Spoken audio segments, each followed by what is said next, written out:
మానవపాడు గ్రామంలో ఉన్న ఎంపీపీఎస్ స్కూల్లో విద్యార్థులకు ఏర్పాటు చేసిన నల్ల కలెక్షన్లు విరగొట్టిన గుర్తు తెలియని వ్యక్తులు. తీవ్ర ఇబ్బందులు పడుతున్న విద్యార్థులు.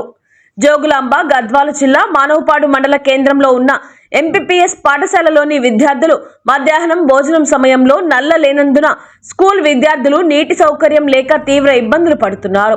పాఠశాలలో విద్యార్థులు సుమారు 100 మంది విద్యార్థులు ఉన్నారు. గతంలో పాఠశాల ఆవరణంలో విద్యార్థుల కోసం నీటి సదుపాయాల కోసం కలెక్షన్ ఇచ్చారు. గత కొన్ని నెలలుగా ఆకతాయిలు నీటి కలెక్షన్ను తొలగించారు.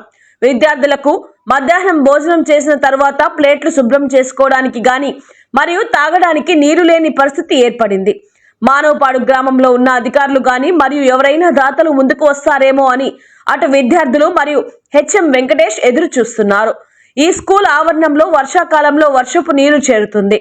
వాటి వల్ల కూడా విద్యార్థులు ఇబ్బందిగానే ఉంటుంది. గతంలో ఈరమ్మ టీచర్ మొరం తొలగించారు. సొంతంగానే నేను డబ్బులు పెట్టి మొరం సదరం చేయించాను.